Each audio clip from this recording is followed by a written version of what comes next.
નમસ્કાર દર્શક મિત્રો, જી ટીવી ગુજરાતી ન્યૂઝમાં આપનું હાર્દિક સ્વાગત છે। હવે જોઈશું સમાચાર વિગતવાર। સુરત મહાનગરપાલિકા દ્વારા કેન્દ્ર સરકારને ઊંધા ભણાવવાનો પ્રયાસ, સ્વચ્છતામાં ખોટી માહિતી, આંકડા દર્શાવ્યા અને સસ્તી પ્રસિદ્ધિ મેળવવાનો આક્ષેપ। કોંગ્રેસના પૂર્વ કોર્પોરેટર વિજય પાનસેરિયાના પીએમને પત્ર પણ લખાયો। વિડીયોગ્રાફી સુરતની સાથે પીએમને રજૂઆત પણ કરાઈ। સ્વચ્છ સુરત ભારત મિશન અંતર્ગત પાલિકાની સ્વચ્છતા લિંગમાં સમાવેશ કરાયો છે, પરંતુ લાયક ખૂબ ગંભીર પ્રશ્નો ઊભા થયા છે। શહેરમાં પ્રતિ દિવસ 3000 મેટ્રિક ટનનો કચરો એકત્રિત થાય છે। આ કચરો ખજોદ સ્થિત ડિસ્પોઝલ સાઇટ ઉપર વૈજ્ઞાનિક ઢબે નિકાલ નથી થતો। એજન્સી પાસે આઉટડેટ મશીનરો છે, જે એજન્સીની કેપેસિટી માત્ર 600 મેટ્રિક ટન કચરાની છે। વિડીયોગ્રાફી સાથેના પુરાવા છે। આ કચરાનો વૈજ્ઞાનિક ઢબ પર નિકાલ જ નથી થતો, તો એવોર્ડ કઈ રીતે મળે છે? શહેરમાં ગાર્ડન વેસ્ટનો કોઈ કોન્ટ્રાક્ટર છે જ નહીં, ગાર્ડન વેસ્ટનો નિકાલ કઈ રીતે થાય? હવે આને પગલે પર્યાવરણને મોટું નુકસાન થાય છે। પાલિકા દ્વારા કોન્ટ્રાક્ટર અધિકારીઓને બચાવવાનો પ્રયાસ પણ થાય છે। કેન્દ્ર સરકારને મોકલાતા ડેટા મેન્યુપ્યુલેટેડ હોય છે। વેસુ, પાલ અને અડાજણમાં સ્વચ્છતા જોવા મળે છે। Central zone, Udhna zone, Katargam ઝોનમાં જમીનની હકીકત કઈ અલગ જ છે। ડોર ટુ ડોર ગાડીઓ પણ નથી પહોંચતી। કચરાના ઢગલા છે, કચરાનો યોગ્ય રીતે નિકાલ થતો નથી। પ્લાસ્ટિક વેસ્ટનો પણ નિકાલ નથી થતો। તમામ પુરાવાની સાથે પીએમને રજૂઆત કરાઈ છે। પીએમ મોદી અંગત રસ લે એવી રજૂઆત પણ કરી। જમીનની હકીકત તપાસે તો એવોર્ડ આપવામાં આવે એવી માંગણી થઈ રહી છે। પ્રધાનમંત્રીશ્રીને પત્ર લખવાની જરૂર એટલે પડી છે કે સુરત મહાનગરપાલિકાને સ્વચ્છતા લીગમાં સ્વચ્છ મિશન અંતર્ગત એમને સ્થાન મેળવ્યું છે। આ સ્થાન મેળવવા માટે જે પણ માહિતી, જે ડેટા, જે મેન્યુપ્યુલેટેડ ડેટા રજૂ કર્યા છે એ બાબતનો પત્ર માનનીય પ્રધાનમંત્રીશ્રીને વિડીયોગ્રાફી અને પુરાવા સાથે લખ્યો છે।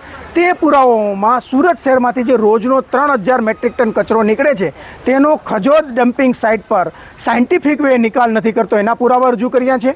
સાથે સાથે જે પણ ત્યાં જે ડમ્પિંગ સાઇટ પર ફક્ત આઉટડેટેડ મશીનરી છે, 500 થી 600 મેટ્રિક ટનનો જ કચરો નિકાલ કરવાની કેપેસિટી છે, તો બાકીનો જે 2500 મેટ્રિક ટન કચરો છે એનો નિકાલ નથી થતો। એઝ ઇટ ઇઝ ઢગલા સ્વરૂપે પડેલો છે, પર્યાવરણને ખૂબ નુકસાન મોટું પહોંચાડે છે।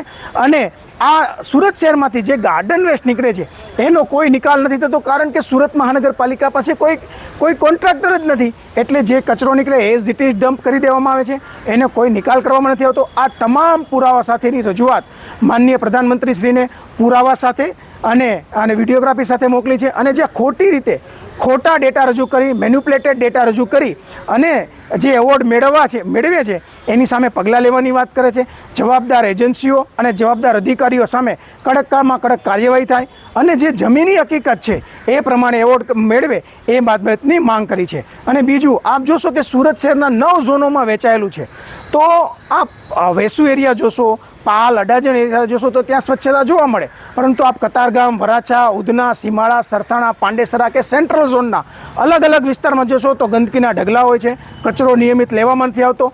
આ તમામ બાબતો દર્શાવે છે કે જે એવોર્ડ મેળવવામાં આવે છે એ ખોટી રીતે, ખોટા આંકડા રજૂ કરીને, ખોટી માહિતી રજૂ કરીને મેળવવામાં આવે છે। જમીની હકીકત તદ્દન વિપરીત છે। જો જમીની હકીકતના આધારે એવોર્ડ લેવામાં આવે તો કયું સ્થાન મળે એ જોવાનું રહ્યું, અને એવોર્ડ બી જમીની હકીકતના આધારે જ મળવો જોઈએ, નહીં કે ખોટા અને મેન્યુપ્યુલેટ ડેટાના આધારે।